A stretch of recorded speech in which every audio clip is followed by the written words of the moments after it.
started. Okay, so again, welcome. And so today, I want to talk more about physics that we've already sort of talked about in previous streams, but the big difference is that I want to take what we've already done in one dimension and sort of upgrade it to more than one dimension. What we do in one dimension is great. It's great for learning ideas of physics, getting sort of an interpretation of how things might work. But obviously we live in more than one dimension. So if we want to actually accurately describe reality, we need to be able to describe physics in 3 dimensions, or really just more than one dimension is what we care about right now. Alright, so the idea for what I actually want to cover today, want to start with how we actually talk about things in more than one dimension. And in particular, that means talking about vectors. So this one might be a little bit math heavy on the front. So keep that in mind as we're going through. Going to be talking about what vectors are, the various notations for vectors, certain conventions, as well as the different operations we can do with vectors. And the reason we have to do this is because specifically for the notations and conventions, there's tons of different ways to do it. So I just want to make sure that we're all on the same page and really know what we're writing, I suppose. So once we get all that squared away, I'm gonna start talking about how we do calculus with vectors. Now, keep in mind this isn't going to be vector calculus. That's a very different thing that we'll encounter later on, but instead just saying, say, a vector which depends on time, and we want to do calculus with that. So it's a bit different, but you'll see why in a bit.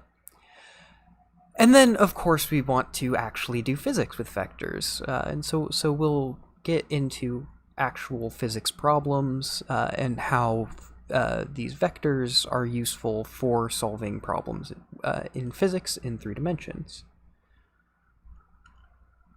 Okay. So, how do we talk about points in a multi-dimensional space? So in one dimension it's easy, we just talk about where it is on the x-axis. But if, say, let's start out easy in 2 dimensions. So I have an x and a y-axis. So call this x, call this y. I can no longer just give a point based off of a number. I now have to specify where I am in both the x and y axes. So I might call this point, say, P. And I might specify this with a P sub x and a P sub y, where P sub x tells me how far along I am in this x-axis. So this distance here is going to give me px, and this distance here is going to give me py. So basically the idea behind a vector is just, instead of talking about a point, or I suppose instead of representing it as a point, I represent it as just this arrow. And this arrow is going to have some length to it, as well as some direction. So we can call this vector, we'll call it v. And obviously it has a length, the distance from here to here. And it obviously also has some direction, right? It's sitting at some angle theta with respect to the x-axis, which specifies its direction in 2 dimensions. So just put simply, this is all we mean when we talk about vectors. It's just an object with some length and some direction, which really secretly we're using to represent a point in space. Now, this doesn't have to be pure space, where this is, say, x and y, where these are both positions. This could be, say, a velocity vector, where now my coordinates are v sub x and v sub y, where this is the velocity in the x direction, this is the velocity in the y direction, whatever it may be. But whatever space I'm thinking of working in, whether it be, in this case, I suppose we could call it velocity space, or what we were working with before in position space, it's just, like I said, some object with a length and a direction.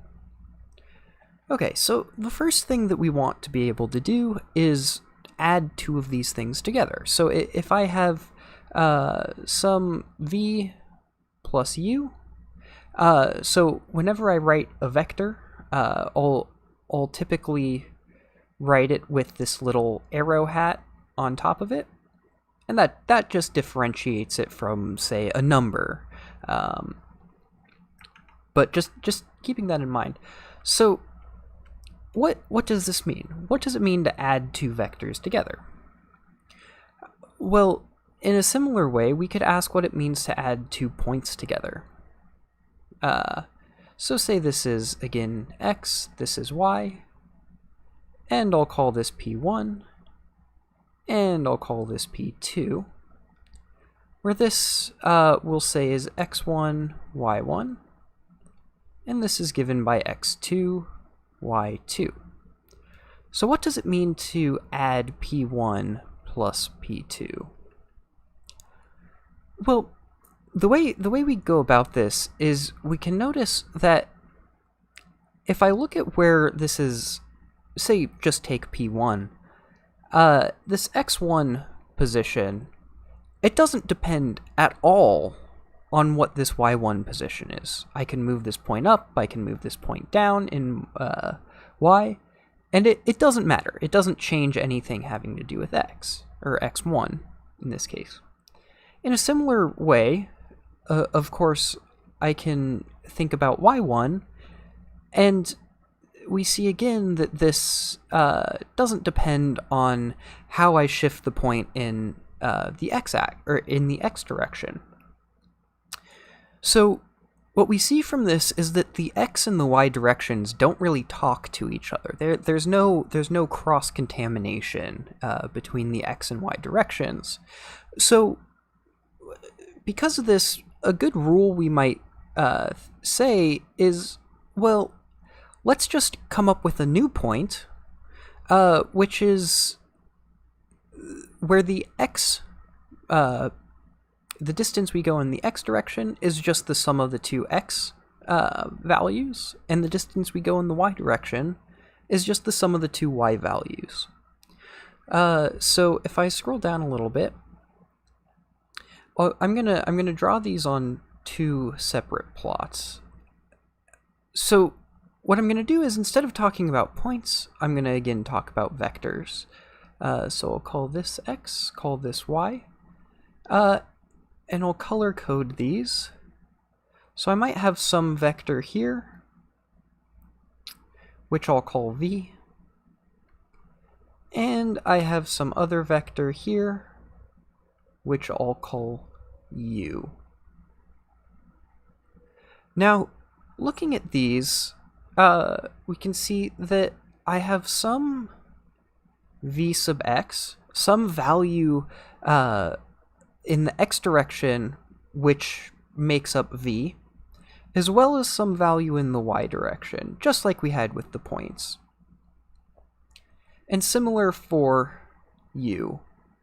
I'll draw it a little bit shifted.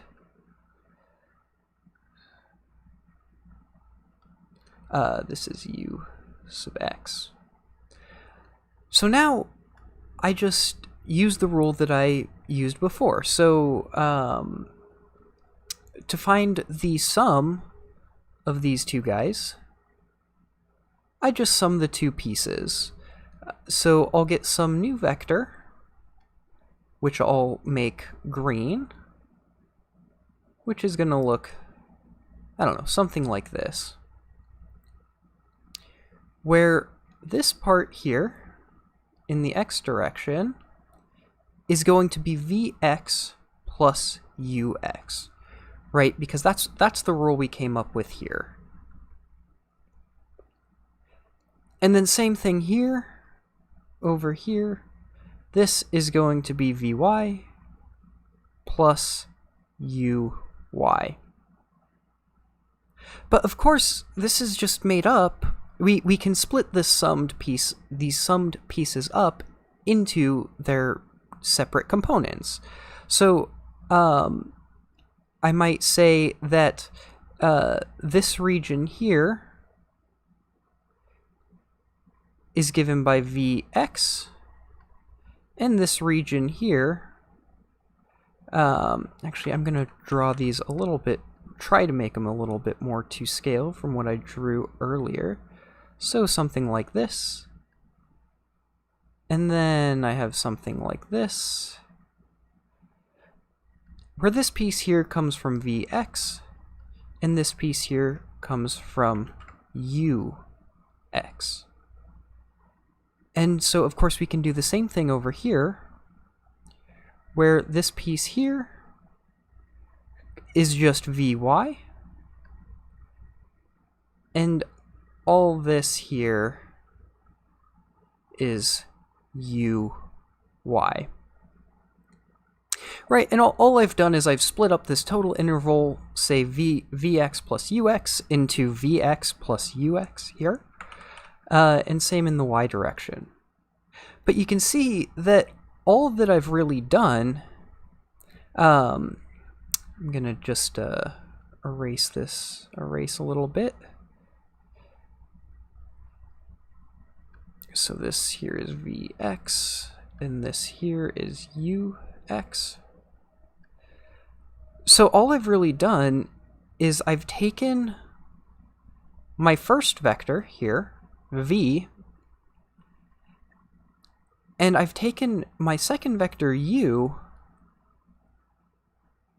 and I've essentially just stitched them together. I took the tail of U, stitched it onto the tip of V, and then my resulting vector, so this is V plus U, is just drawn from the tail of V to the tip of U.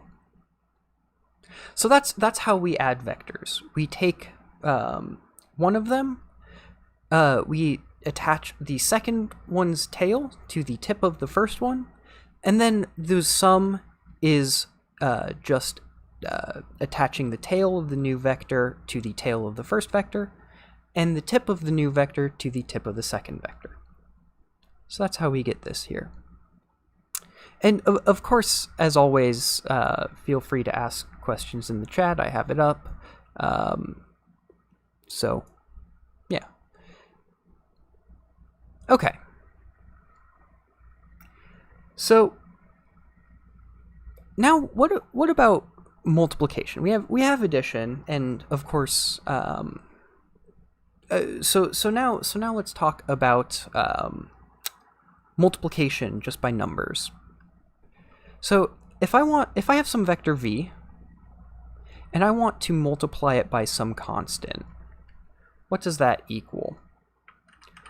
Well, we know that just by how multiplication works, this is just v added together a bunch of times, specifically c times. So if I have this in my space, x, y, then basically all I'm doing is I'm taking v and I'm attaching tip to tail a whole bunch of times, and I'm drawing a resultant vector from the tail of the first one to the tip of the last one, But you can see that all I've really done is I've changed the length of the vector. I haven't changed the direction. This angle here is still the same between v and this new vector. So call this CV, and each one of these are v. So all we've really done is scaled our original vector. And because of that, you'll typically hear when we're mixing together numbers and vectors and all this stuff, you'll typically hear people call just numbers, instead of calling them numbers, they'll call them scalars. And this is exactly why, because if I multiply a vector by a number, it just scales the vector. Okay. So that's the easy part, and all of this generalizes to higher numbers of dimensions. If I have, 17 dimensions, all of this stuff works out the exact same way. Okay, so, alrighty, I guess I'll pause here and see if anybody has any questions. I'm also kind of guessing that people have seen a lot of this before.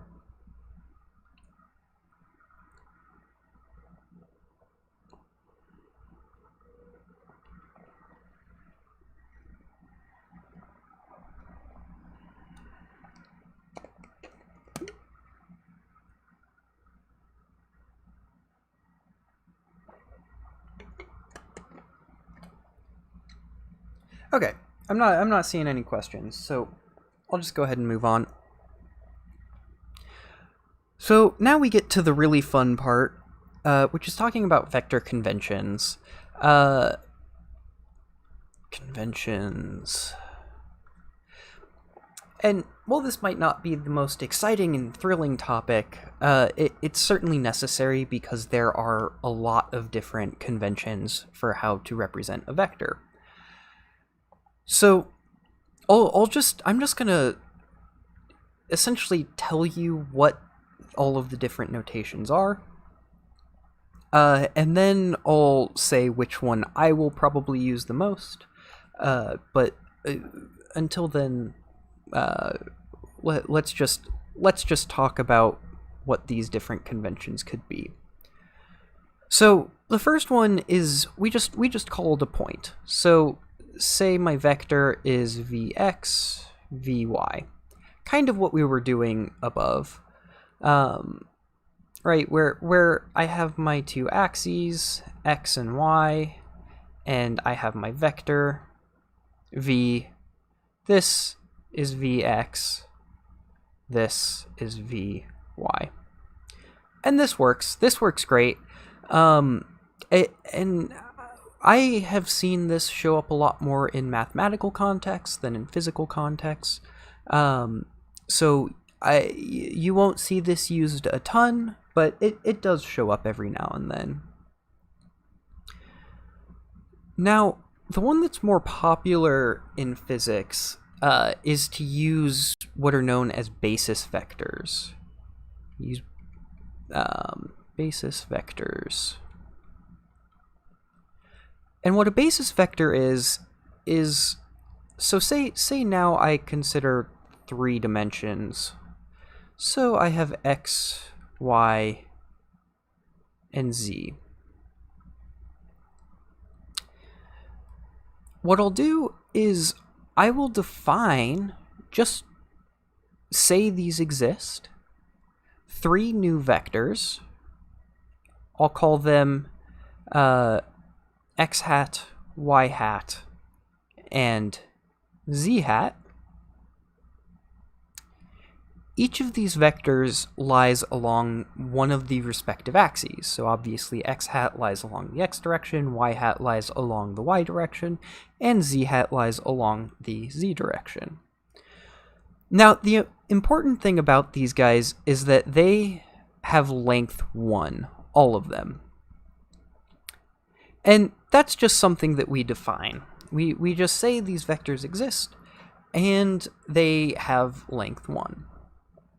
Now, the important thing of doing this is that, let me just clean things up a little bit.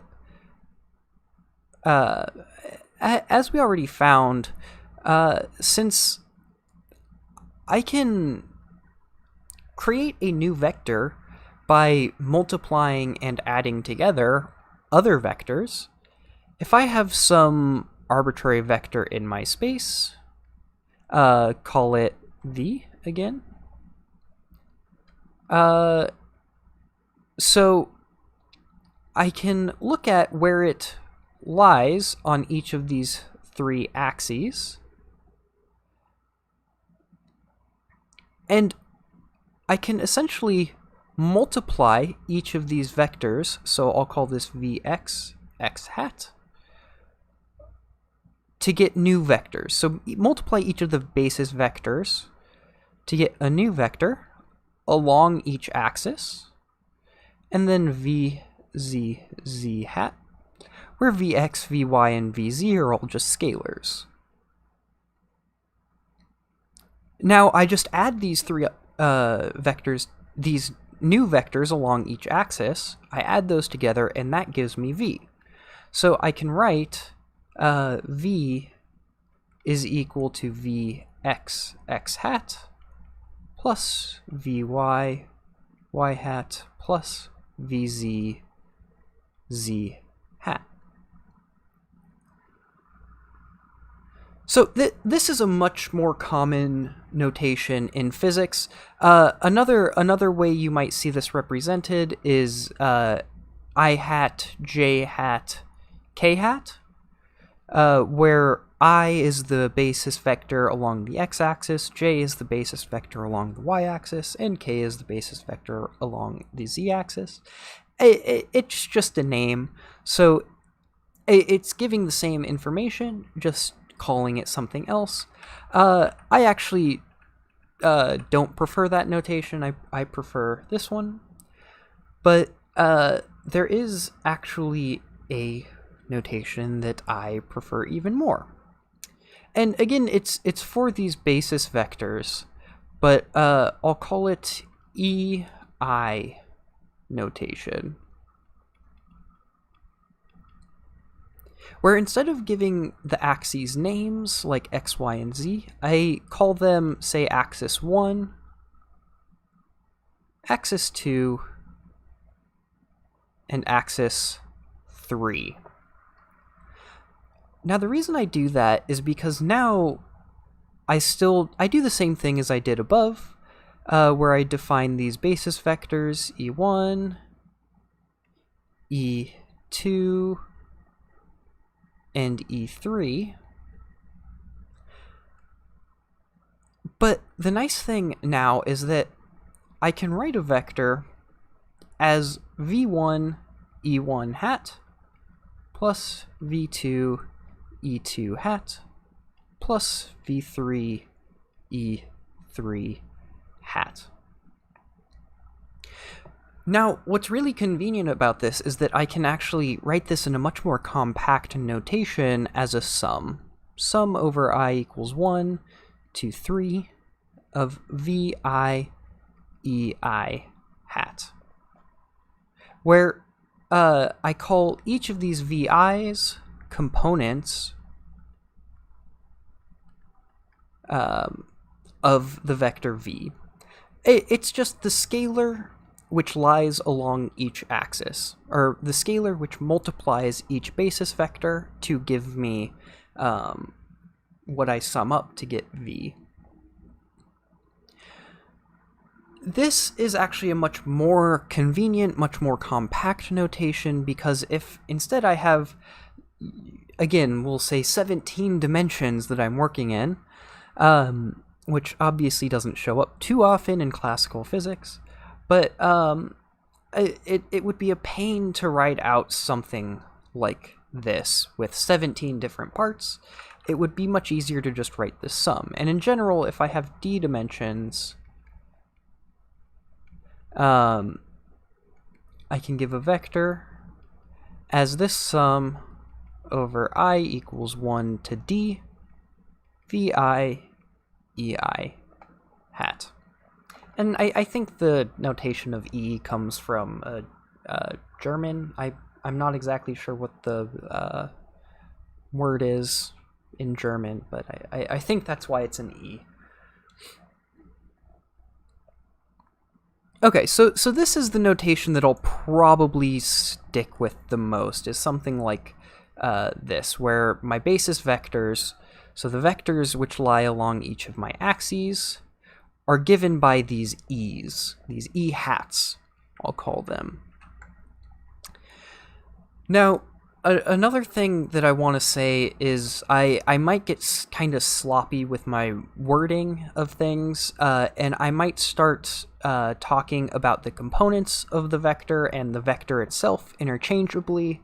That's kind of a bad habit that comes from working with special relativity and stuff like that. But just keep in mind, if I say, I have a vector v and I write that, really what I'm saying is I have the ith component of the vector v, and I'm just getting sloppy with my wording. Okay. Hopefully that's all clear. And of course, feel free to drop any questions you might have in the chat. Okay, so the final notation that I want to discuss, I won't talk about it too much right now, is matrix notation. Matrix notation for vectors, which just means that I represent a vector, so I have a d-dimensional vector is represented as a d/1 matrix. So I might have something like V is equal to V1, V2, ... all the way down to Vd, where these ... are components. They're all the separate components, just arranged in this array. So if I have 3D, my vector V would be something like V1, V2, V3. Now, this is a very useful notation, but I'm not going to really touch this right now, because where this is useful is when we start talking about transformations, transforming a vector, which isn't going to be super relevant right now, but keep this in the back of your mind that this notation exists, and I'm sure we will revisit it at a later time. Okay, so one final note on convention before we actually start getting into talking about how to actually use these vectors. So, what I'll often write things using is something known as the Einstein summation convention. Einstein summation convention. And, this arguably isn't super necessary to start using at very introductory level physics, but it's really good to get in the habit of using this convention. And all this is that if there is a product, if there is a product where two indices are repeated,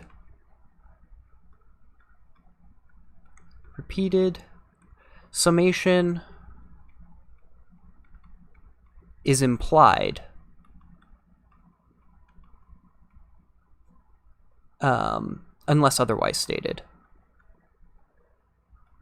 Unless otherwise stated. So all this means is that, so take the example from above where I write this I equals 1 to D V sub I E hat I. All this is saying is that in this convention, I just drop this summation, and I would just write this as VIEI.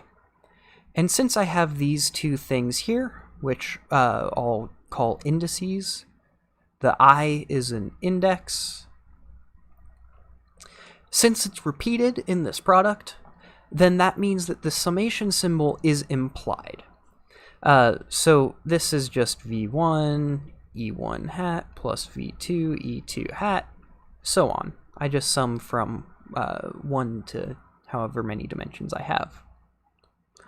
Now, this is really useful when I start talking about objects like this, U, J, where this V and U might be vectors and T is some matrix. And so it's just more compact. It's a lot easier than writing out something like this. It's just much easier to deal with and keeps things a lot cleaner. So, like I said, it's not super necessary to use, but I want to get in the habit of using it early on, in more simple contexts. That way, once we get to more complicated contexts, this is just second nature. We completely understand what we're talking about when we do this. Okay, so now, yeah, I'll take a quick pause, ask if there are any questions. I'll drink some water, and then we can start talking about multiplying vectors and actually getting into how vectors might be, how we might form specifically equations out of vectors by using these products.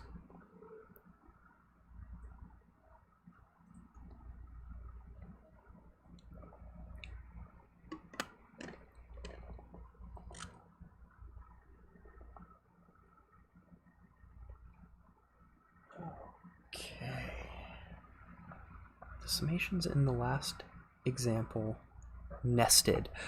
Yes. Well, I mean they're two different indices, right? So I have I and j, which are two separate indices. So yes, they certainly are. The order of them obviously doesn't matter, but this would be something like v1 t1 1 u1 plus v1 t1 2 u2 plus v2. So obviously you can see why this notation is much more straightforward to deal with than using stuff like this. And this is obviously just for 2 dimensions.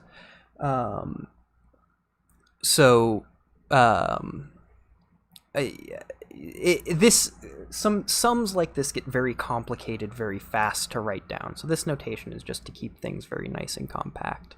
Does the order matter? So the summation order in this doesn't matter. What I evaluate the sum over first doesn't really matter, right? Because I could put this term and this term before this term and this term. In principle, the order of these two things could matter. So this Tij is not necessarily equal to Tji, but again, that's starting to deal with matrices, and you know, we'll see an example of how this sort of ordering works later on. But this was just kind of a play example. I didn't have anything really particular in mind for this thing, T. Could this notation also... Yes, certainly this could be used for polar vectors as well. Right, because a polar vector it's still just a vector. All I'm doing in that case is, you know, my point is given by r and theta instead of this. Now there is a complication in that I really don't want to get into right now. I'm about to start talking about that a little bit later, but the notation works fine. This other stuff that I'm about to talk about starts to get a little wacky with that. So yeah, again, yes. So short answer, yes. The notation is perfectly usable with polar vectors, but there is a subtlety that I will talk about when it becomes relevant.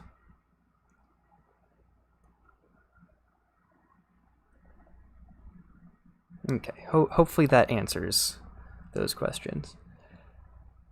And just staring at this, I don't expect all of this to be super obvious.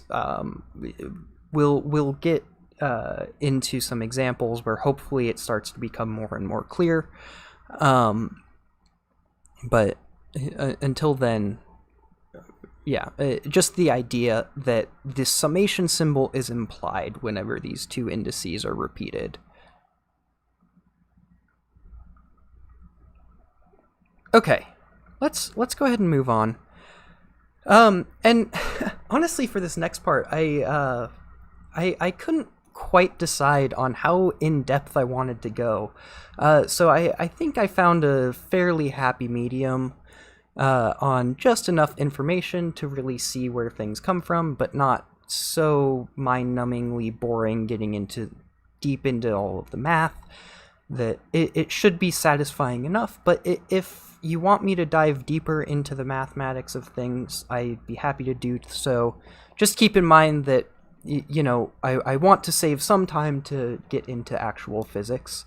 But if you want to see more of the actual math behind this, that's fine.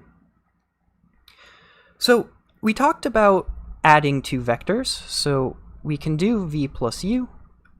We can do some scalar times a vector, but what about multiplying two vectors? Specifically, now, like I said, a lot of you have probably seen you know, dot products and cross products and all this stuff, but you might not have seen it in this particular notation, this summation convention notation. And in particular, there's two very important objects, mathematical objects, which come out of this, one of which is going to answer Halo's question, this slight subtlety that I was talking about. But and the other is really nice when we want to talk about dimensions other than 3 dimensions. So, okay, our first instinct when we say, well, let's multiply two vectors. Let's just multiply two vectors. I'll take vi and I'll just multiply it by uj. And call this some new object vij. Now keep in mind that when I'm using this index notation, I'll say open indices, and by open I just mean unsummed, always have to match up on both sides. So since I have an open I here and an open j here, I have to have an open I and an open j here. So what I've done is I've taken two one-index objects, v and u, two vectors, and I've formed a two-index object, which ends up being a matrix. And yeah.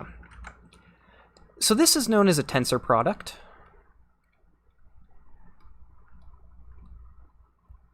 And it does come up, but not all that often. So this isn't what we are really after. This doesn't end up being super immediately useful, I'll say. It's of course useful, but not right this second for what we want to be doing. So what else can we do? Well, let's again start out working in 2 dimensions. So if I have a vector,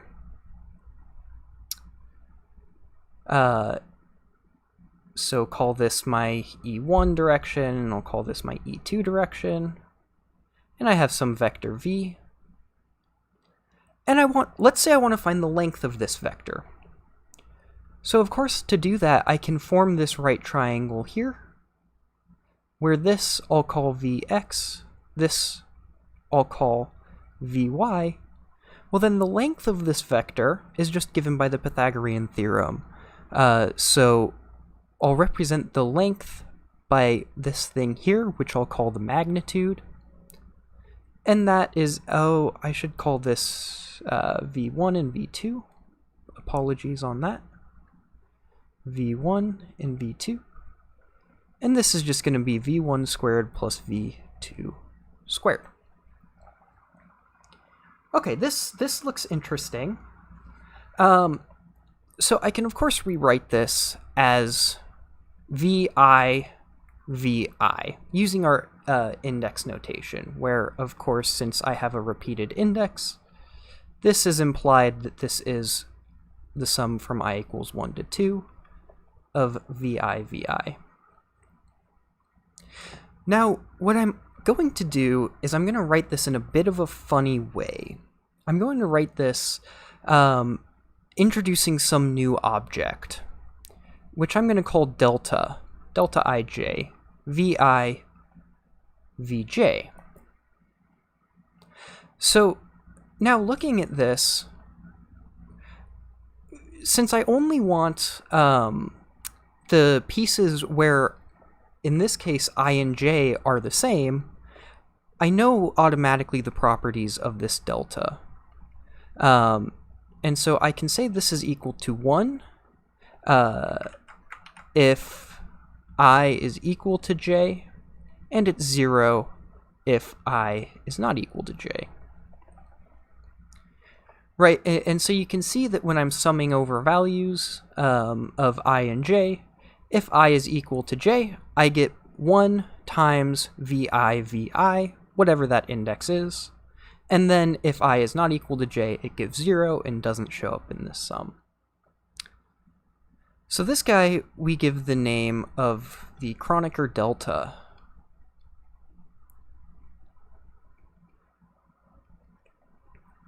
And this is actually an incredibly important object. Very, very underappreciated. And we can see that this object here is essentially telling us, so I have two pieces of the same vector, and this object is telling me how to take those two pieces and combine them so that I get a distance. So in a sense, this Kronecker delta measures distances in my space. Specifically, this is going to be a little bit of a mathematical side tangent, but something that I kind of want to keep as a seed in the back of your mind.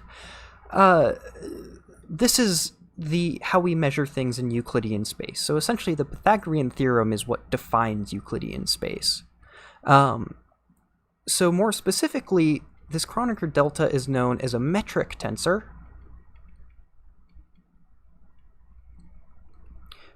For Euclidean space.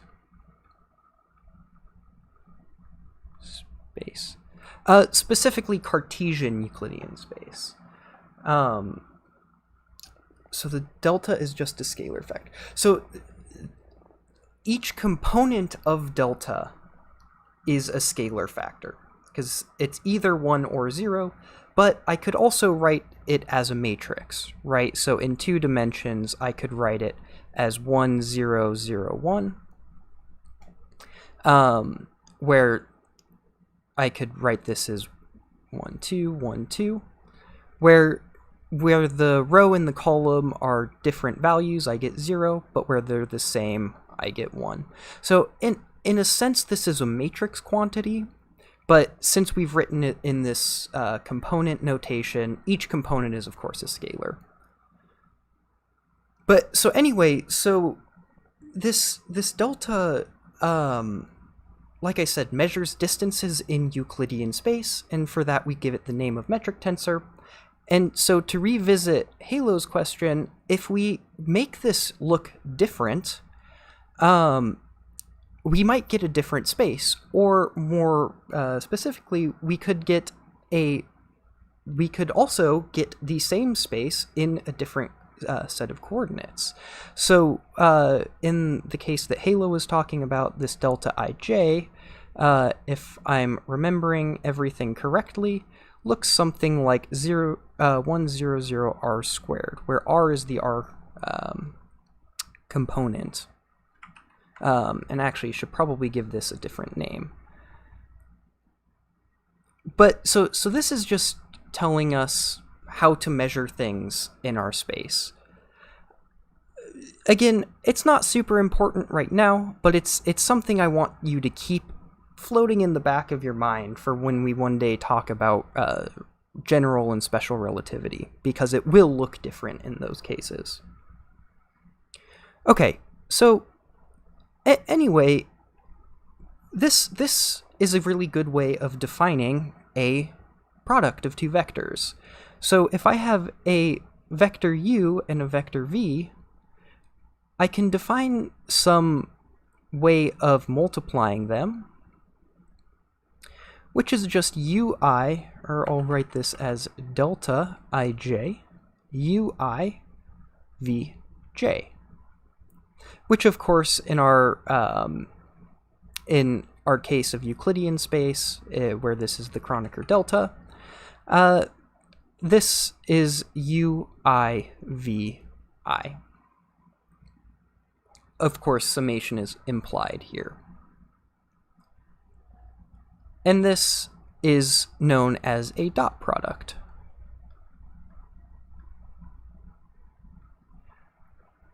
Okay, so what does this tell us? Well, let's do something kind of tricky and define our coordinates so that they lie along a particular vector. So we'll call this E1 and E2, and we'll just say that E1 is in the same direction as U. So I have U, and I have V. Whoops, that's another U.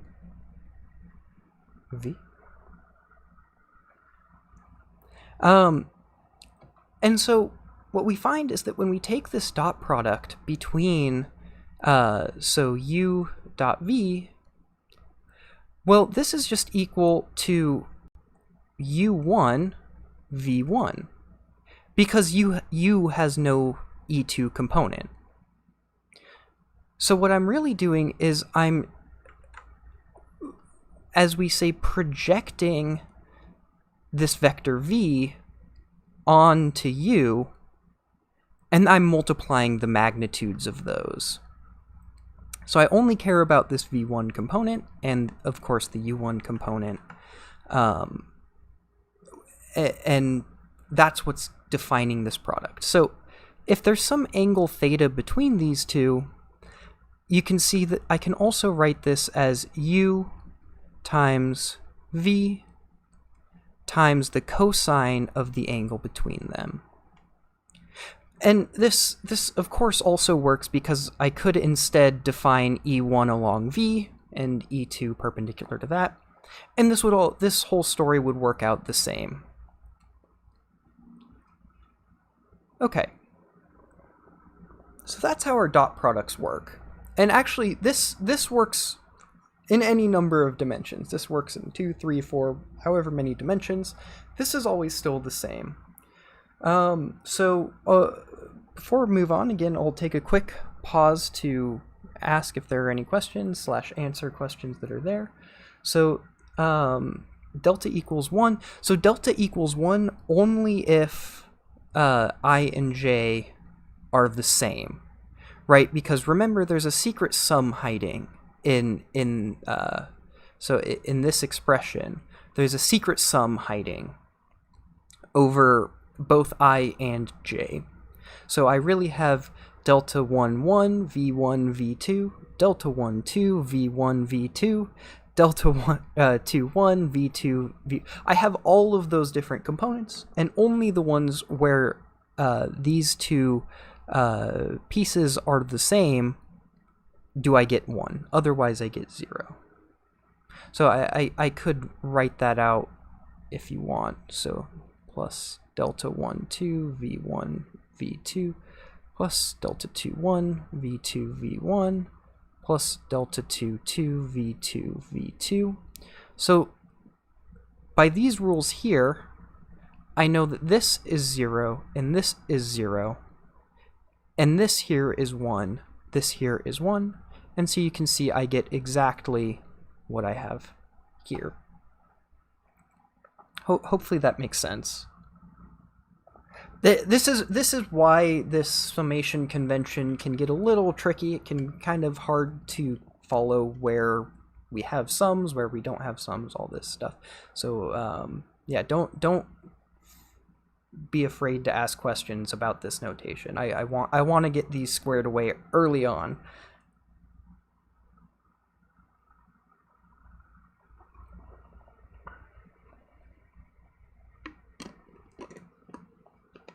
Okay.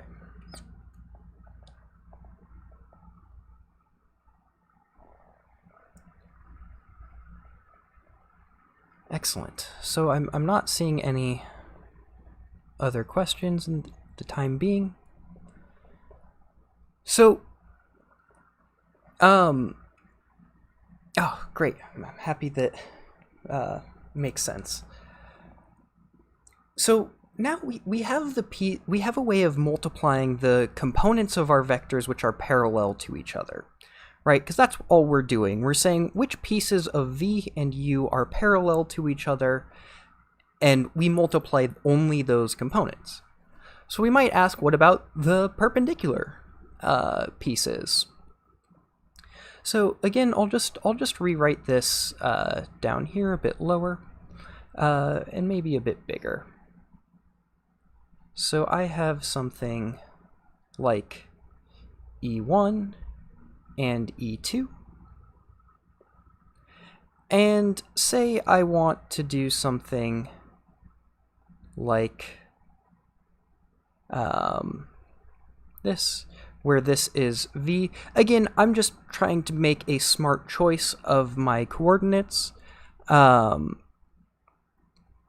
so that because I can essentially choose my coordinates wherever I want, but once they're fixed, they're fixed.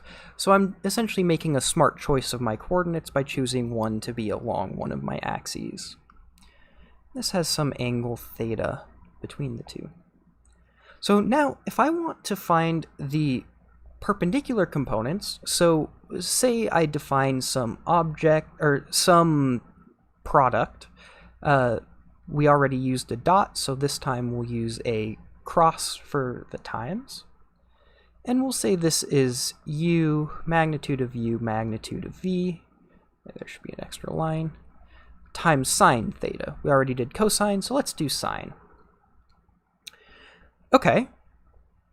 So what is this telling me? If I look at this picture, I have this here is actually all... draw it over here. So this here is magnitude u sine theta, this dotted red line. And so basically what I'm finding is I'm finding the area of this box. But so hopefully it won't take too much convincing to see that this is exactly the same as the area of this object here. This parallelogram, where the two red sides are both the vector u, and the two blue sides are both the vector v. Sorry, assume that I can actually draw this. This should be lined up here. I'll erase, this part. So hopefully it's a bit more clear. So hopefully it doesn't take too much convincing to see that these are the same, right? So this area here is exactly the same as this area here. So I just leave this area, I basically move this triangle over. So I move this triangle here over to here, and I get the area of this box here. And that's what this is telling me. Okay, so now we have a product which is essentially defining an area, but here's the catch. If I redraw this, I can of course always now define yeah, and actually I'm gonna change which vector is which. So I'm gonna call I'm gonna just swap the names of u and v here. I like this better. So now what I find is if instead I align E1 with V instead of U, right, I can choose these to be whatever I want. Choose these coordinates in a smart way, and so I just choose the other option. I get something different because now this angle is negative what it was before, right? So this is V, this is U. So it seems like the ordering of these vectors matters in this product. It's kind of up to your convention, but so what we'll say is that all we can really say is that U cross V, so say the first one here is the one that in this example we're aligning E1 with. So here we see that U cross V is equal to minus V cross U. And so you can just see that even up here, because when I put in a minus angle for theta in sine, I get a negative sign. Okay, this idea is very, very useful. It's very... we can use this specifically to define a new object. For 2 dimensions, we'll call it epsilon ij, such that we'll say that this u cross v is equal to epsilon ij ui v j.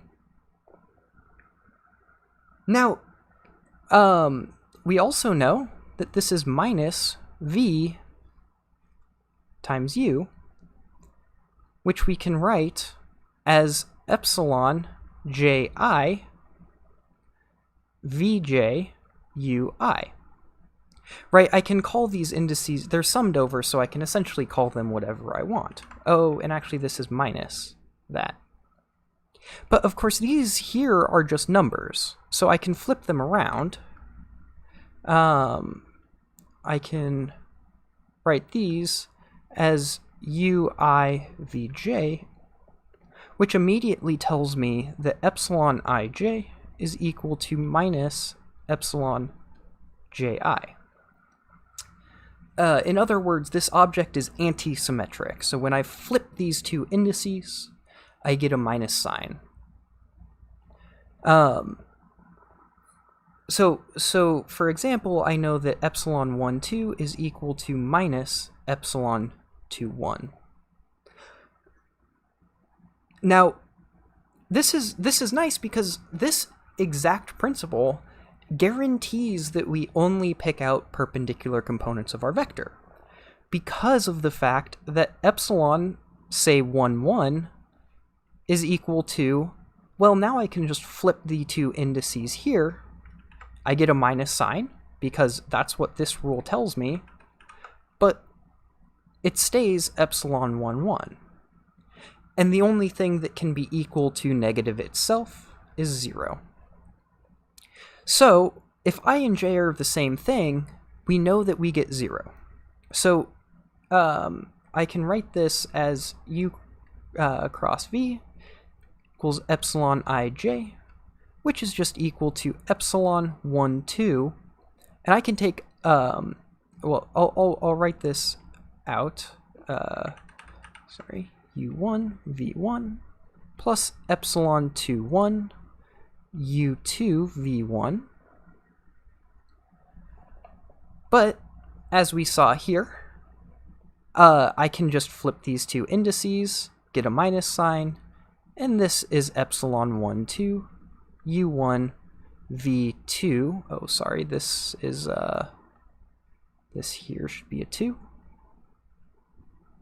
minus u2, v1. Oh, and this should have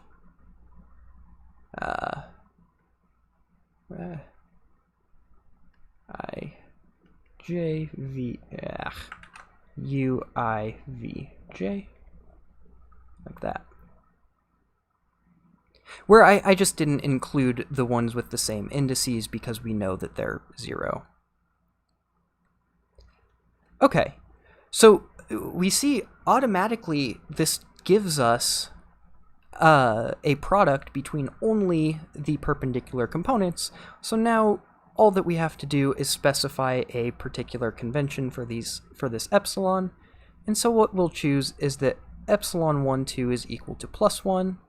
And that sets everything else, because this means that epsilon 2, 1 is equal to minus 1. Okay. Hopefully that all makes sense. So let's do a quick example before we move on to 3 dimensions. And the 3-dimensional case, I'm not going to go into nearly as much detail. Again, like I said, if you want me to, I can. But hopefully I can make good enough arguments that it's satisfactory. So say I have 2 vectors which depend on time.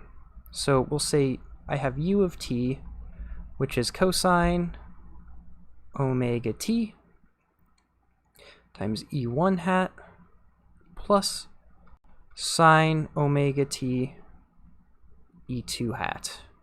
And then I also have v of t, which is going to be minus sine omega t e1 hat plus cosine omega t e2 hat. Now this might not look like too much, but let's find our let's do these rules. So let's look at u dot v. Well, in this case, I just take this component times this component and add this component times that component. And what that gives me, sine omega t plus sine omega t cos omega t, and this is 0. Right, these two just cancel, and I get 0. Now what about the other product? Well, in this case, I have to do epsilon ij u I vj, which is of course going to be u1 v2 minus u2 v1, which gives me, so u1 v2 is cosine squared omega t, u2 v1 is minus sine squared omega t, but I have this minus sign here, so this is plus sine squared omega t, which is just 1. So this is kind of the power of using these types of products, is because even though I have some time-dependent mess of vectors up here, I can say for sure that these are always perpendicular.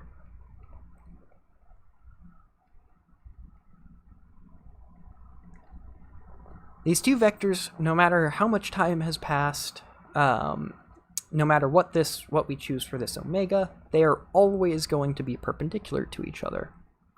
So you can see how both of these products can be very valuable tools when trying to interpret something physical, say, or even break things down into parallel and perpendicular pieces.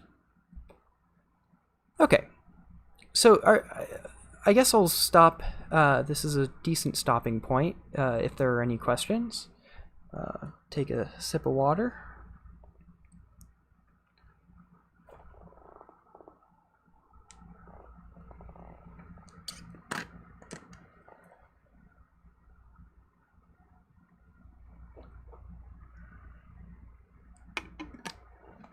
And I do promise we will get to some actual physics. It's just this is really important to be on the same page when we're talking about vectors. Just because there are so many different notations that people use.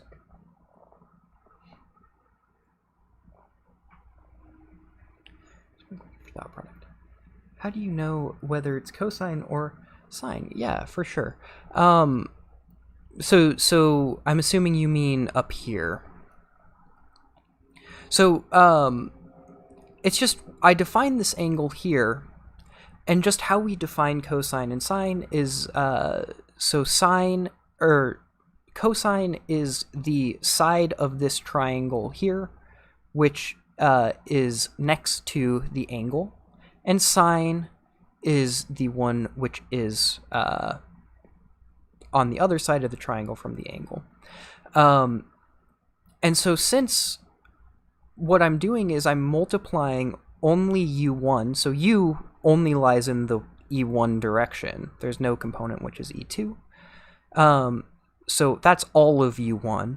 But v1 has some piece in the e1 direction and some piece in the e2 direction.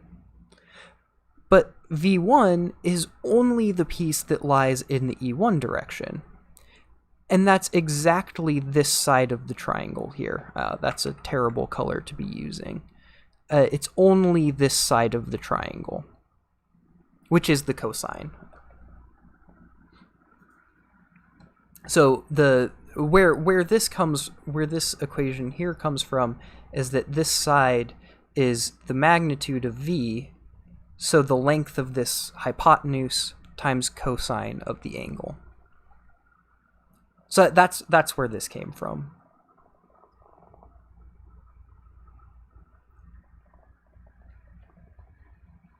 Hopefully that helps.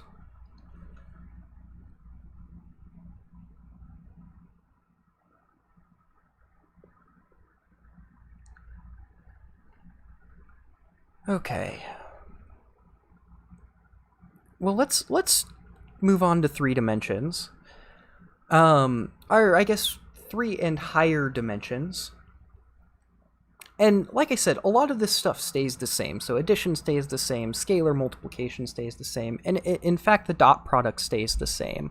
I guess more particularly, delta ij is always going to be equal to 1 if I equals j, and 0 if I does not equal j. That's true for any number of dimensions. So I can always define this u dot v as this delta ij ui vj, which is of course ui vi, and if I rewrite in this sum that's suppressed, that's implied, this is ui vi, sum over I. So that's always the case, and we always have this interpretation that, and actually I'll write this as magnitude of u times magnitude of v times cosine of the angle between them. This is always true, no matter the number of dimensions I'm working with. Yeah, this is always the case for this product. But there's a little bit of trickiness that comes into play when we're talking about the other product. I'm hesitant to call it a cross product because of the fact that typically cross products are only well defined in 3 dimensions. But so this other product is it's a little bit trickier because of the fact, and I'll give a pretty straightforward argument. So if I have 3 dimensions here, so these are my 3 axes, and now I draw this shape, we're going to really test my artistic abilities here. So I have some shape in this plane, or in this space, and let's keep our interpretation that this other product, this cross product, is associated with the area of this. Well, in 3 dimensions, the area actually has an orientation. So this shape, it no longer just is flat always. Well, it's always 2-dimensional, but I can rotate it and I can twist it, and the orientation actually matters. So in a sense, this defines some vector, which I'll call A, some area vector, which we can say is has a length which is equal to the area, and a direction which is perpendicular to the surface of this parallelogram.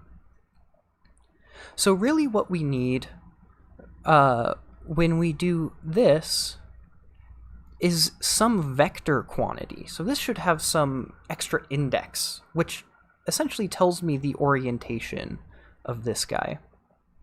So just by kind of analogy of what we had before, we might be able to guess that this is something like U, J, V, K.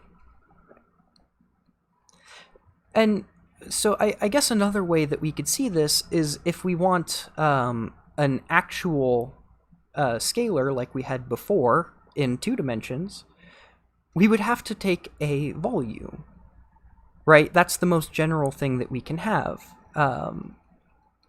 in 3 dimensions, or the best generalization to an area in 3 dimensions. But to define a volume, I need 3 vectors, which means I have to contract 3 of these indices, or sum over 3 of these indices. So those are 2 arguments as to why this has to now be a 3-component object rather than just a 2-component object. But the nice thing is that the rules stay the same. Specifically, I have epsilon ijk. This is going to be equal to minus epsilon ikj, which is equal to minus epsilon jik, which is equal to minus epsilon kji. So whenever I flip any 2 of these components, I get a minus sign, just like before. Before I had something where if I flipped the components, I get a minus sign. Here, if I flip any 2 components, I always get a minus sign. But keep in mind that this isn't the only thing that I can do. I can flip, say, these 2 components, like I did here. But now, let's say I flip these 2 components. Well, then I get another minus sign. So this is minus epsilon jki, which is, of course, plus jki. And I can keep playing this game.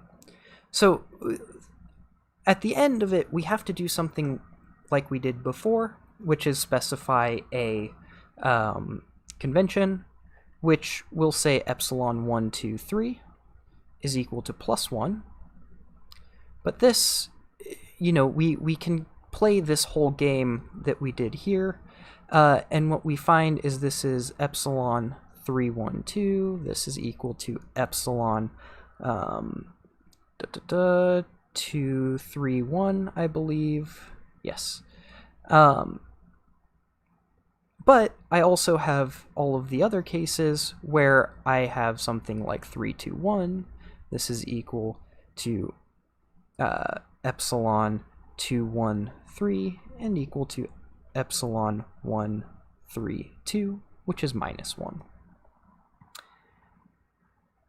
And of course, if I repeat any two indices, because of this anti-symmetry, Ij is equal to epsilon Iji equals epsilon Jii equals 0, where here the i's are not summed over. That's just any component. So if I have epsilon 1, 1, 2, that's going to be equal to epsilon 3, 3, 1, whatever I might be able to come up with, that's always going to give me 0. Okay, so this object is a little more complicated, but it obeys the same rules as what we had before. So hopefully it's not too terribly awful. So I'll just write this as u cross v sub I. Now this is going to be equal to epsilon I j k v sub j, or u sub j v sub k, right? And so as long as I know the components of each of these vectors, I can always find each of the components of this thing. So say I have u is equal to 2 e hat 1 plus 3 e hat 2 minus 1 e hat 3, and v is equal to 1 e hat 1 plus 2 e hat 2 plus 1 e hat 3. Make these simple. Then I can find this cross product. I'll do it component by component.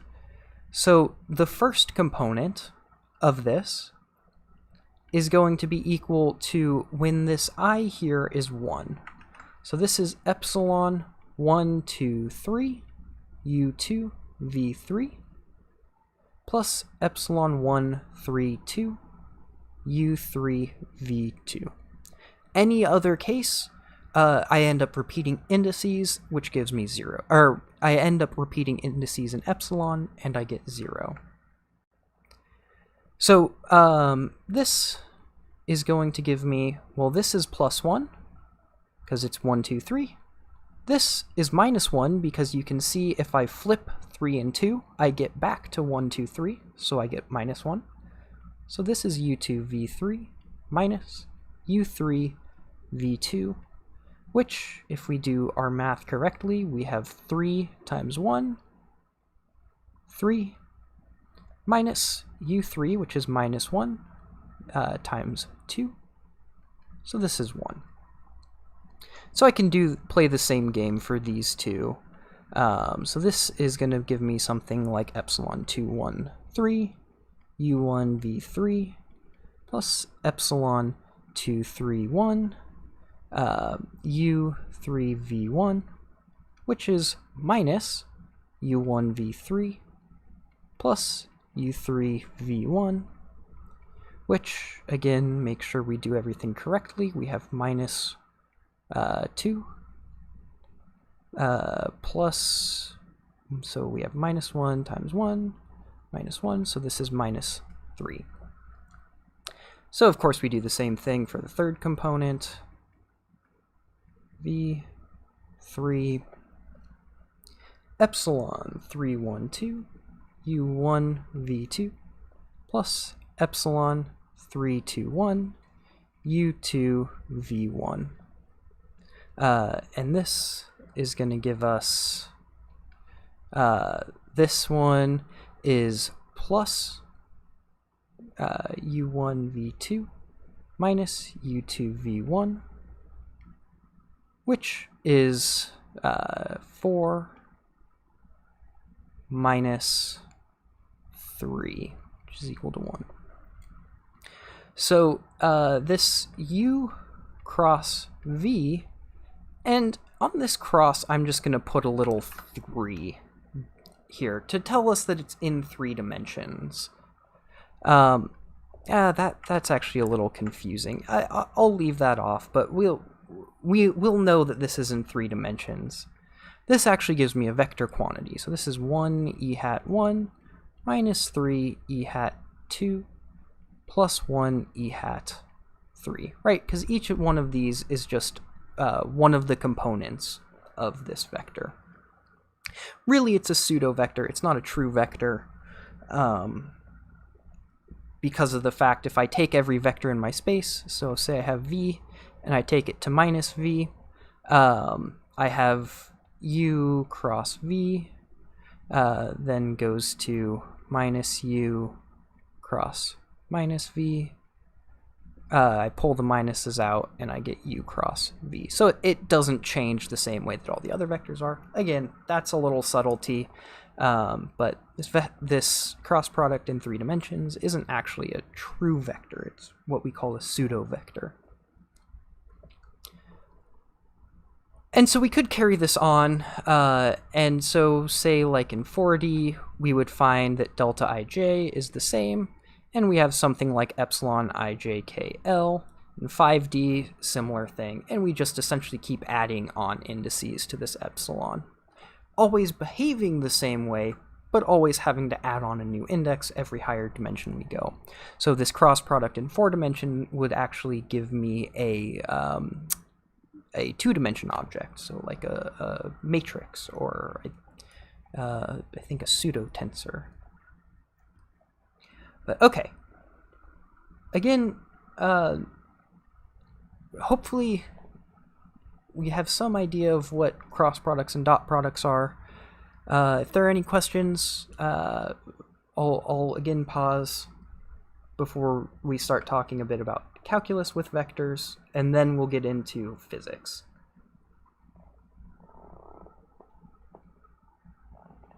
The calculus part should be pretty quick.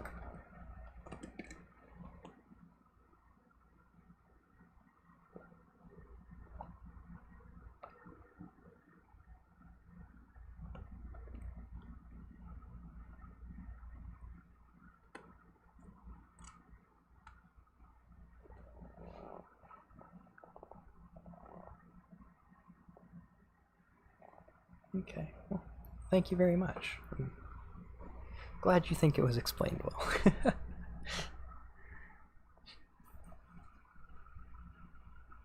Okay, well, why not go ahead and move on to talking a bit about some calculus with these vectors. And this, like I said, should be pretty straightforward.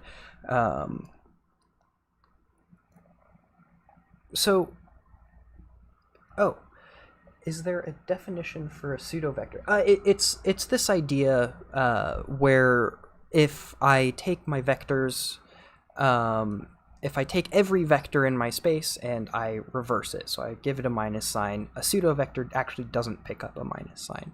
Another way of saying it is if I have something like x, y, and z, x, y, z, and I change these axes so that these are all negative. X, y, z. Hopefully that's clear that those are negative from what they are here. If I have a regular vector, the regular vector will stay actually the same, but all the components get a minus sign because I've now flipped the directions of the axes. Whereas a pseudo vector, it'll actually flip with the axes. So it'll stay positive in a sense, even though I've given all of the axes a negative. That's the definition for a pseudo vector. Again, not crazy important right now, but it's a fun little thing to know. Okay, so when we talk about calculus, this is where our notation really starts to come in handy, and how we write things. So keep in mind that all of our basis vectors are constant. So these don't change. These are just fixed things. They have a fixed length and a fixed direction. Which means that I automatically know that if I take some derivative, say the derivative with respect to time, of one of my basis vectors, I get 0. So if I have, say, some vector which is a function of time, I know only the components of the vector are functions of time. So only the VI's are functions of time, and these basis vectors aren't. So now, when I take a derivative of this, I'll write this as d by dt of this whole thing, vi of t ei here. And so remember that this here is really talking about a sum, right? This is v1, e1, v2, plus v2, e2, plus v3, e3. But this isn't a problem because we know that a derivative of a sum is really a sum, or it's also a sum of derivatives. And since each of the ei's are constant, this only acts on the VI's. So a derivative of a vector is really just the derivative of that vector's components. And the same thing applies to integrals. Integral dt vi of t times ei. I can pull the constant out of the integral. Now keep in mind, this is only, for right now, we're only talking about a vector which depends on a single thing, so in this case time. Things are going to get a little more complicated if, say, this depends on the 3 spatial coordinates, but that's a problem for a different time. So let's look at an example. So as an example, let's look at the position vector. Just the vector that tells us where something is at in 3-dimensional space. We'll call this x. And this could obviously be a function of time, which I'll write as xi of t, ei hat, our usual notation. Now let's take a derivative, d by dt, and we know that this is the derivative in each independent direction, but the derivative of each of these components with respect to time is just the velocity in that direction. So I can write this as v sub I, ei hat, where now this is the velocity in the I direction. Which tells us that velocity is a vector. It's a vector quantity, which makes sense because when we're traveling at some velocity, we should be talking about both how fast we're going and in what direction we're going. So this kind of makes sense. And so we can apply this exact same logic to find that acceleration is also a vector quantity. Okay, the very final thing before talking about actual physics is another little convenience of using vectors, which I kind of already touched upon, but I want to do it a little more formally here. So say I have a vector equation. So I have some vector u is equal to some vector v, which of course I can write as u sub I e hat I is equal to v. Now it's a sum, so of course I can call it anything I want. So I'll give it a different name on the right-hand side of the equation. Okay. So now what I'm going to do is I'm going to dot both sides. Dot with ek, where this is just one of our basis vectors. It doesn't really matter which one. It could be 1, 2, or 3. Not summed over or anything. It's just a particular basis vector. So I'd write this as e hat I dot e hat k, vj e hat j dot e hat k. And so now we remember that all of these basis vectors are perpendicular to each other, which means that, so on this left-hand side, if I does not equal k, then ei dot ek is equal to 0, because there's no piece of this ek basis vector which lies along the ei direction. But if I have I equals k, then ei hat dot ek hat is equal to the magnitude of e hat I squared, what we found earlier. But this is just 1. We define these basis vectors so that they have length of 1. So writing this in another way, this e hat I e hat k is equal to 1 if I equals k, and 0 if I does not equal k. Hopefully this looks very familiar to you. Hopefully this looks like a very familiar object, and that it's actually just our Kronecker delta.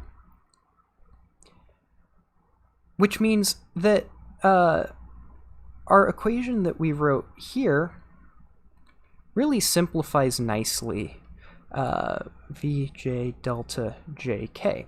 Now remember, I on the left-hand side is summed over and j on the right-hand side is summed over. So what this Kronecker delta is essentially going to do is it's going to pick out the particular component of u which is in the k direction, and same with v.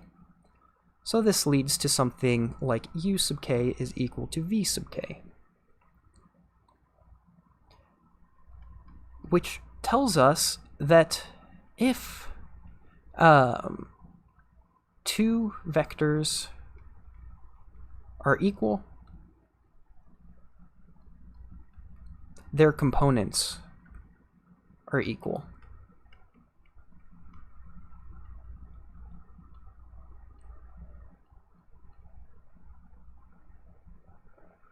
And this is very, very nice because it essentially allows us to break down our equations into, say, everything in the E1 direction we can do separately from everything in the E2 direction, and so on.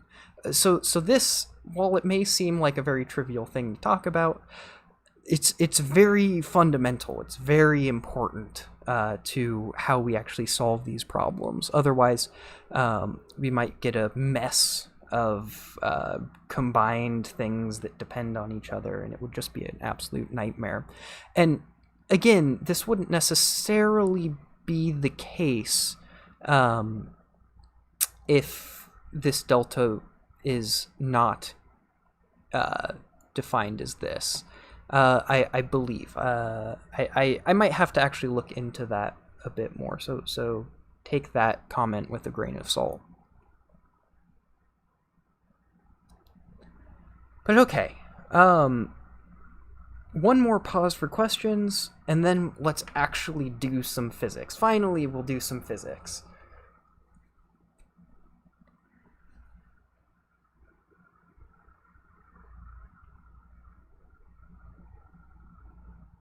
And hopefully we can crank through these physics problems and get to some cool interpretations. Well, not necessarily cool interpretations, but pretty animations, I should say.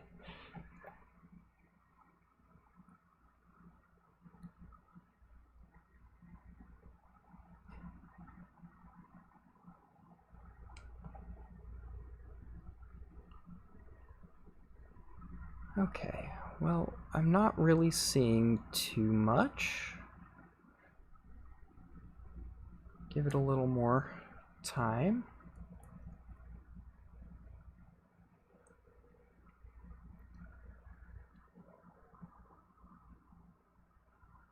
Okay, well let's just go ahead and jump into the physics with what is probably the simplest physics problem we can think of. Is I'm standing on a cliff, which is a height h. I'm standing up here, and I take a ball. I don't know what color the ball should be. We'll make it... Oh, okay. Of course, that's not going to show up. We'll make it a red ball. And I throw this ball with some velocity. I'll call it v0, v0. And some angle to the horizontal, theta. Now, what's really nice is that in a lot of cases in physics, three-dimensional problems really reduce down to two-dimensional problems. And this is one of those cases. So what I'm going to do is I'm going to define my axes so that the horizontal direction is given by E1, the vertical direction is given by E2, and the, we'll say, left-right direction is given by E3. But, like I said, nothing, we can break these problems apart into the separate components. And since all of the action is happening in the horizontal and vertical directions, we can essentially just ignore E3. We don't even have to worry about it, since nothing interesting happens in that direction. So we have what is in principle a three-dimensional problem, which actually reduces down to a two-dimensional problem very nicely. Okay, so we know that gravity acts downwards, so gravity is going to act downwards with some acceleration g. But that's going to be the only acceleration acting on this object. So I'll write that as my acceleration vector is equal to minus g e2 hat. Now, of course, I have other components, but there's 0 as well. So I can write this as a1 equals 0, a2 is equal to minus g, and a3 is also equal to 0. Okay, so now let's just get out of the way our initial conditions, so our starting points. So for the velocity, we have this initial velocity vector, v0.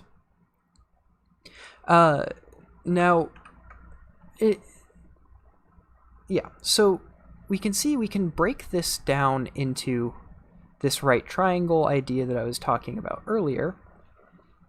And we can say that v0 is equal, this vector is equal to, instead of writing magnitude and all this stuff, I'll just write the magnitude as v0 without the vector hat. And it's cosine of theta in the horizontal direction plus sine theta in the vertical direction. Right, just because this piece here is v0 sine, or whoops, cos theta, and this part here is v0 sine theta. So I can say that v01 is v0 cos theta, v02 is v0 sine theta, and v03 is again equal to 0. Okay, so now in space, we'll define our origin as our starting point. Well, actually, in the E1, E3 plane, we'll define it as our starting point. But in E2, let's define the ground as 0 in E2. So that means our initial starting point, which I'll call x0, that's just equal to h times E2 hat, right? Because we start off a height h off the ground. which then means that x0, 1 is equal to 0, x0, 2 is equal to h, x0, 3 is equal to 0. So we can see, again, like I said, nothing interesting is happening in this E3 direction. So, like I said, let's just ignore E3. Let's pretend it doesn't exist in this problem. And yes, we are neglecting air resistance. We don't always have to do it that way, but that adds quite the complication. Actually almost talked about that, but yeah, it turns into quite a messy problem to solve. So figured I'd stick with a more straightforward one for this particular example. But okay, so let's start with these accelerations, specifically our first acceleration, and let's get a function of velocity with respect to time. So we know that, again, we can treat each of the components separately. So v1 is going to just be the integral of a1 of t, which is just going to be some constant, which is v0, 1,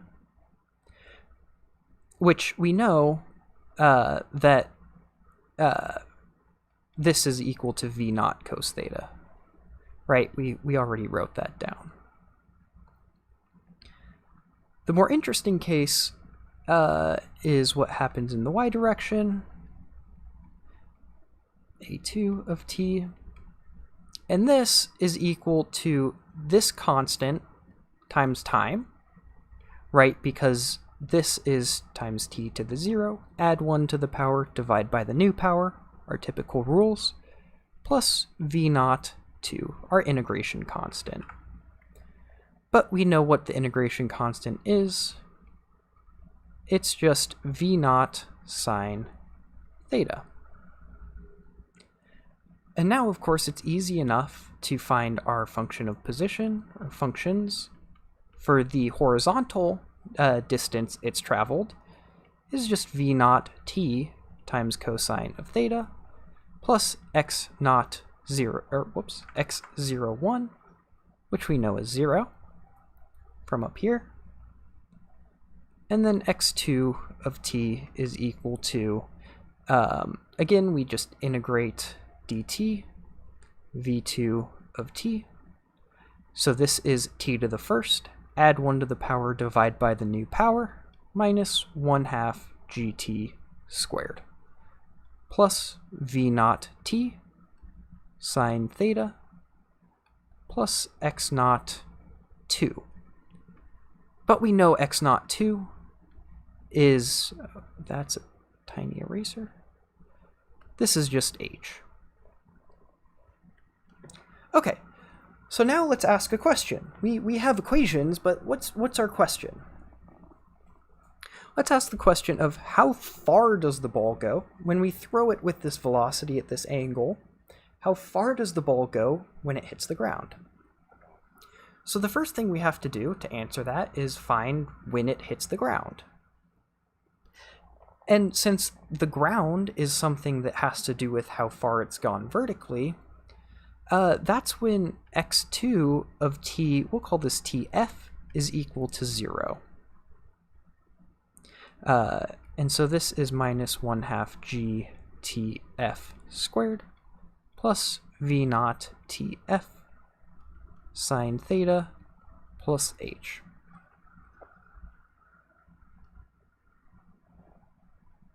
Excellent. Now it's just a matter of solving this, in which case we use the Pythagorean Theorem.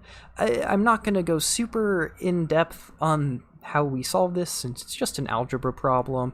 If you want to check my algebra, feel free and go ahead. But it's not super enlightening to just crank through a bunch of algebra, so I'm just going to write this down. 2gh plus v naught squared sine squared theta,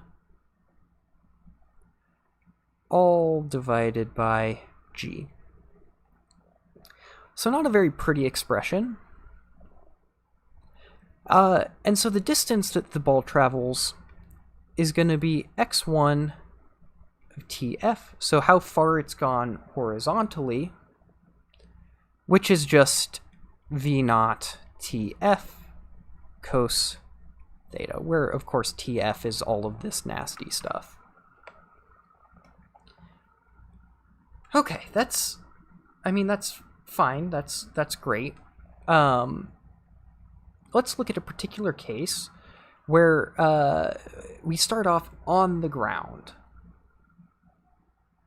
So h is 0, h equals 0, and say we fire this thing, actually no, I take that back. We're not starting on the ground, we're starting at some height h, but instead we're firing throwing the ball perfectly horizontally. So that's when theta is equal to 0, right? Theta is measured from the horizontal here, so when theta is 0, v is just directly in the horizontal direction. So in this case, that means that sine of 0 is 0, cosine of 0 is 1, which means that tf, in this case, is equal to, well, this part and this part goes to 0. This is just square root of 2h over g. And of course we can just plug in that d is equal to v naught square root of 2h over g. But something we can notice is that, again, a consequence of the fact that our vector equations essentially separate into different equations that don't talk to each other, this is exactly what we found in the one-dimensional case where we just dropped the ball. So this is the idea that if I fire a bullet from a gun, and I fire it perfectly horizontally, it will take the same amount of time for that bullet fired to hit the ground as if I just dropped the bullet. So that's where that comes from. I believe that was actually an episode of Mythbusters testing that, and luckily they found that physics works. Okay, so for the last example, before we wrap up, I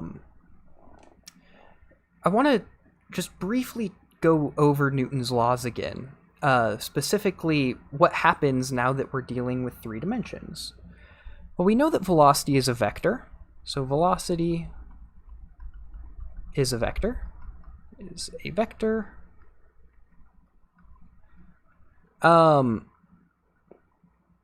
which means that my momentum is also a vector, because m has to be a scalar. A mass is just a number. There's no direction associated with a mass. But since force is derivative of p with respect to time, p is a vector, so the derivative also has to be a vector, which means that force is also a vector. Other than that, Newton's laws stay exactly the same as what they were before. So I'll just write them really quick. So if external force is 0, then that means that the total momentum of the system is equal to a constant. So its momentum is conserved if there's no outside forces acting on the system. The second is that for m equal constant, so this is just a number, the force applied to the system is equal to the mass times the acceleration, just because the derivative ignores the m here and only hits the v there. And 3, when I have internal forces, so forces where separate pieces of my system act on each other, then the force of say particle 2 acting on particle 1 is equal and opposite to the force of particle 1 acting on 2. So this is just an idea where if I have two particles, call this 1, call this 2, we have some force here, which I'll call force of 1 acting on 2, and we have a separate force here, force of 2 acting on 1. And so these forces are always equal and opposite. So those are Newton's laws in vector form. Okay, so now let's do a more interesting physics problem, which is, say I have a table. Very crudely drawn table. And in the table, I cut a hole and run a stretchy string down and anchor it down to the floor. I run this string up onto the table and connect it to a ball.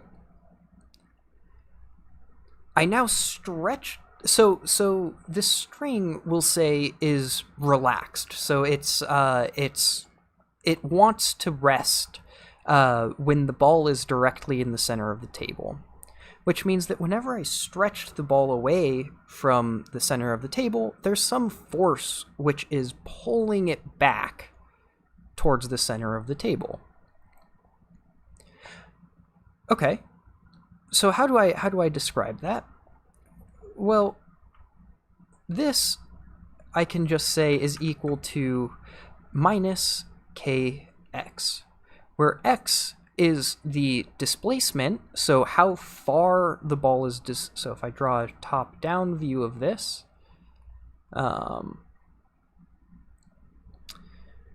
this is the origin, we'll say we have E1 and E2. I have some displacement I'll call x. So the ball is pulled away from the center some distance vector x. And this is just saying that the force that's pulling on the ball is trying to pull it back towards the center. So if x is, say, in the negative direction, the force is positive.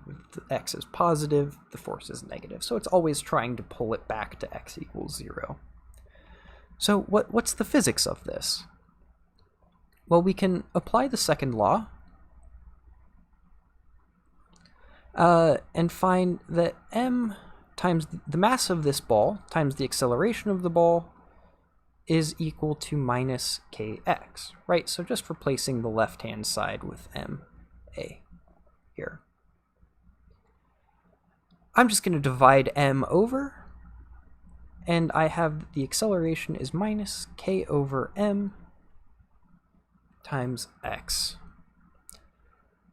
But we also know that a is equal to the second derivative of x with respect to time squared, which means that I have what we would call a second order differential equation, where I write the second derivatives of a function in terms of the function itself. And of course I can split this up into the different components. So I can write this alternatively as dxi dt squared. This is equal to minus k over m xi. Okay. So now the nice thing again here is I'm going to make you really happy and say that friction is, of course, going to be negligible. We're not going to worry about friction. Again, that will make this problem very, very complicated. And so this ball is restricted to the surface of this table. It's not, we're going to assume it's not bouncing up and down on the table, whatever. It's staying on the table. So again, this is just reducing down to a two-dimensional problem.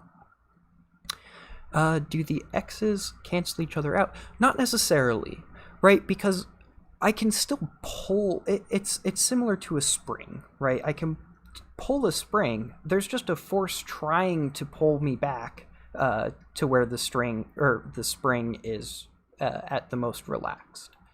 And similar if I compress the spring. If I compress the spring wants to push out. It's not just going to cancel out because of the fact that, well, I can always displace this.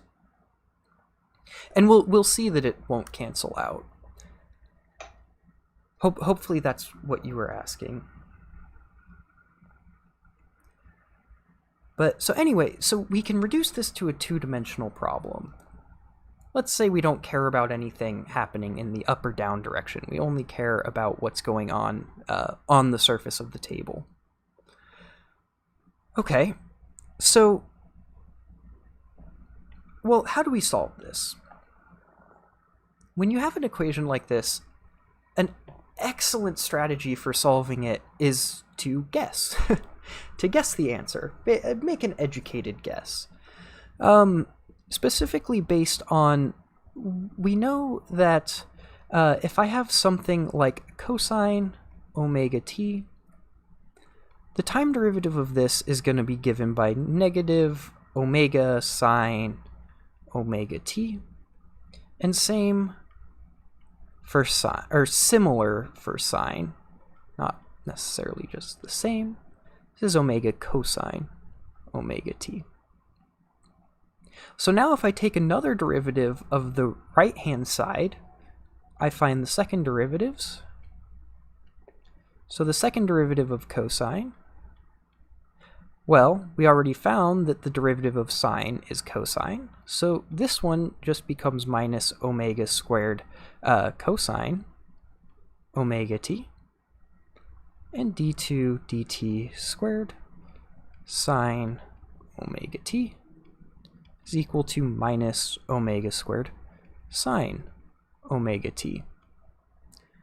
This looks very promising because now I've written the second derivative of the functions proportional to the functions themselves, which is exactly what I have here, specifically coming along with a minus sign. But unfortunately, this doesn't tell me necessarily which one I have to use. So let's assume that we have to use both. So I'll guess something like xi of t is equal to ai cosine omega I t. The omegas don't necessarily have to be the same. We don't have to assume that they are the same. And there could be some constant out front, right? Because I could put some a here, and I'd get the same a there. Okay, so now we just take two derivatives to find the acceleration. And this is minus omega squared ai, omega I squared, cosine omega I t, minus omega squared bi sine omega I t. But now remember that we're looking for this equation. The acceleration is equal to this stuff on the right-hand side. So this is equal to minus k over m times ai cosine omega I t plus bi sine omega I t. So you can see that I can factor out this minus omega squared from both sides. Well, the minus signs cancel out, and all of this junk also cancels out. So I actually find that omega squared I is equal to k over m, which means that omega 1, so omega, remember, we're dealing with components, so these are the solutions in each of the directions, the E1 and the E2 directions. So omega 1 is actually equal to omega 2, which is square root of k over m. We'll assume we're only taking the positive root.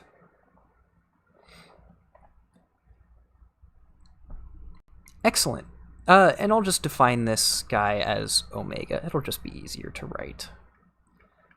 So this actually solves our equation. Our second-order differential equation, our scary-looking thing. Our guess was good. But now we have to figure out what the A's and the B's are. And to do that, we plug in initial conditions. So let's just choose some initial conditions. We'll say that we start where the ball is extended only in the E1 direction by some distance d. And we'll say it starts with the velocity. We'll kick it with some velocity v0 only in the E2 direction. So in other words, I can write this as x1 of 0 is equal to d, x2 of 0 is 0, v1 of 0 is equal to 0, and v2 of 0 is equal to v0. So now we just plug things in. Sine of 0 is equal to 0, cosine of 0 is equal to 1, so we have that x1 of 0 equals d. That's just equal to a1. x2, 0 is equal to 0, and that's a2. The derivative, so vi of t, is just the derivative of this function, which, just using the rules that we talked about earlier for sine and cosine, plus omega bi cosine omega t. We find that v1 of 0, of course, is equal to 0. Sine is 0, cosine is 1. This is omega b1. Well, we already know that omega is not 0. Omega is square root of k over m, which in principle isn't 0. So this tells me that b1 must be 0. And in a similar way, I have v2 of 0 is v0, which is omega b2, which then tells me that b2 is equal to v0 over omega. So now I have my position vector as a function of time. I take x1 of t, so this is with a1 and b1. I know that a1 is d, and b1 is 0. So this is d cosine omega t, e hat 1. Now I know that a2 is 0, and b2 is v0 over omega. So this is v0 over omega sine omega e2 hat. And this exactly describes the motion of this ball on the table, assuming the table is frictionless, and that the stretchy string obeys this particular law here.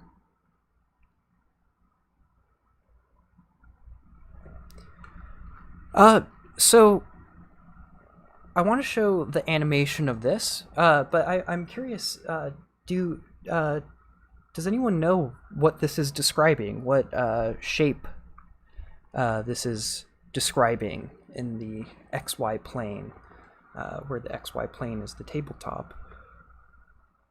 So as this ball travels in time, can anyone tell me what the shape it's going to trace out is?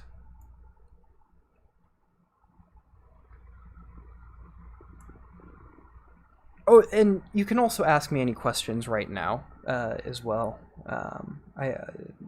I know I went a little quick through all of that, but just wanted to give a little exposure into how we solve these types of differential equations, as well as do something somewhat interesting with these vectors.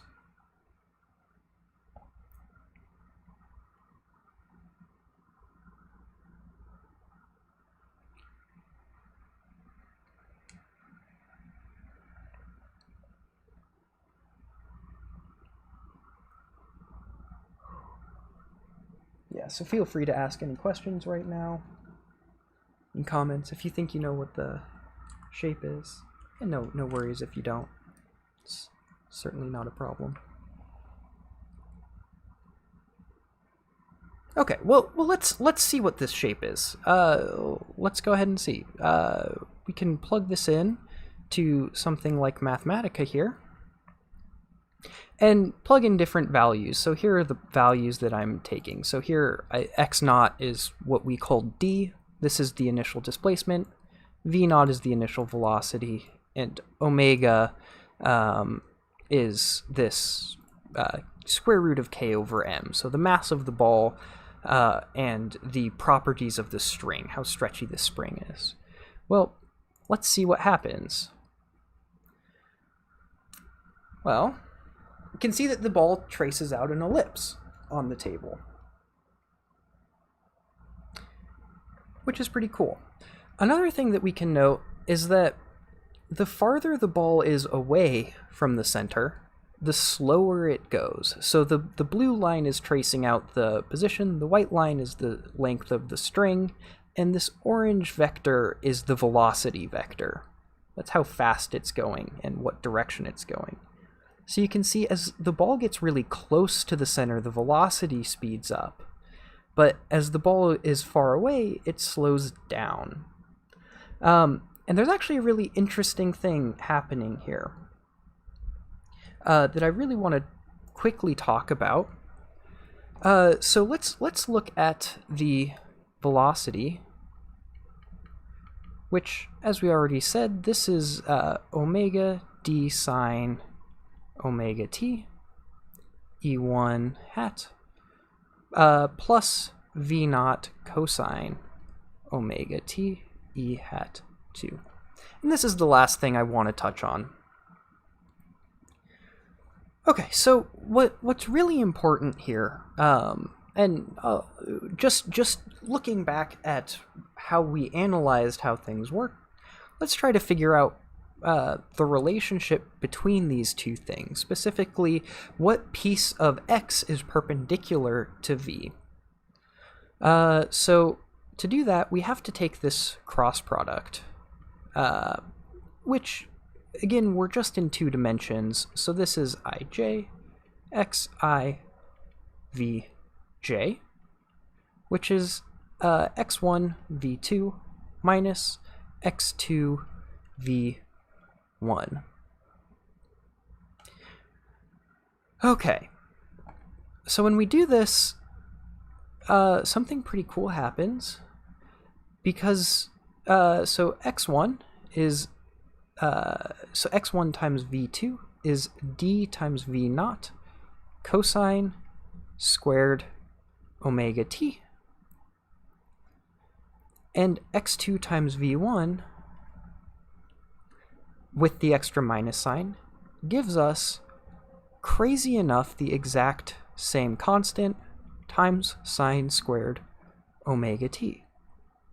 Well, we know that cosine squared theta plus sine squared theta equals 1, so this is just equal to d v naught, which is a constant. It's just a number. It's just a value. It doesn't depend on time. It doesn't. It never changes. Which is it. This is very cool. And actually, again, one of these things that I really want you to keep in the back of your mind. This happens. And actually, what you can also do is you can come back up here to this general form of the solution. And you can look at the same value, and again, what you'll find, it's again a bunch of tedious algebra. But what you find in the more general case is that this is equal to omega times a1b2 minus a2b1, which again is just a constant, it's just a number. So no matter what our initial conditions are, this thing is always the same at any value of time.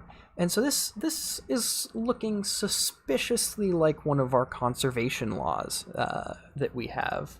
But I think that's enough for tonight. I'll kind of leave you on this cliffhanger. And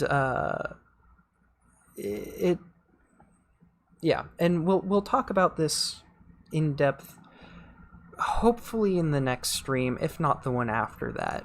But this is a very interesting property. Yes, it is really interesting, and it does end up being a very important conservation law.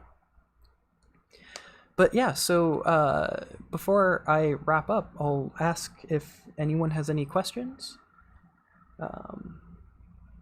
And I'd be happy to answer them. When is my next stream? That is a great question. I'm not sure. I'm trying to be a little bit more consistent with these. I would guess, if not next week, then the week after. But again, I haven't really committed to a hard schedule with these. I'm kind of giving myself some freedom on writing them, mainly because I want to make sure that I have enough time to really think through what I'm going to talk about on them, and also I want to work on the other videos for my channel.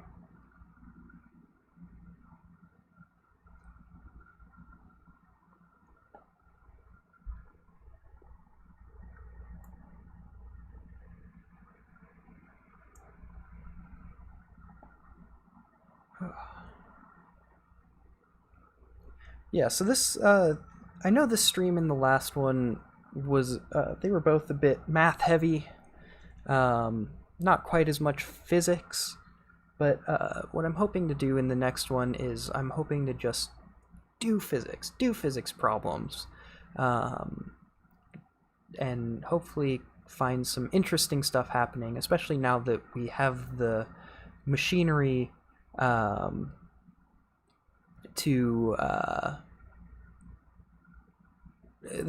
to be able to do things in more than one dimension.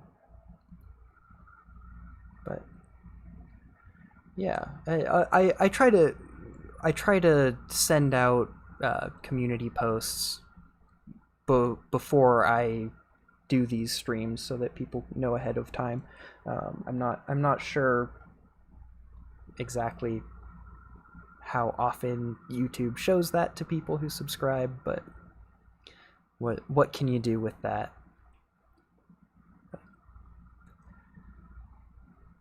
But yeah, so if there aren't any other questions, I think I'll.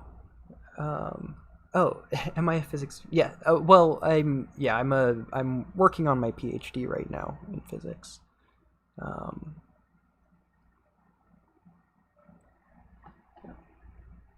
Yeah. So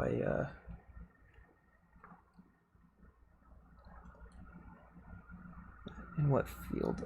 So I specifically do particle theory.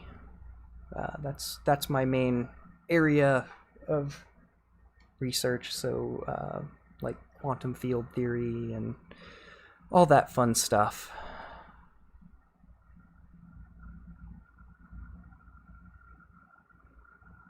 But it's kind of fun to come back to these very early principles in physics, and that's kind of the reason I like doing these, is because I have to know them very well, which makes me much stronger in the basics, and I also like teaching things for people.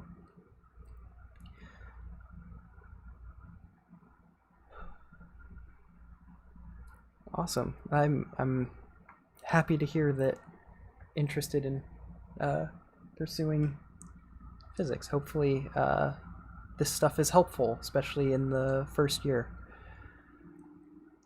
Yeah, okay, so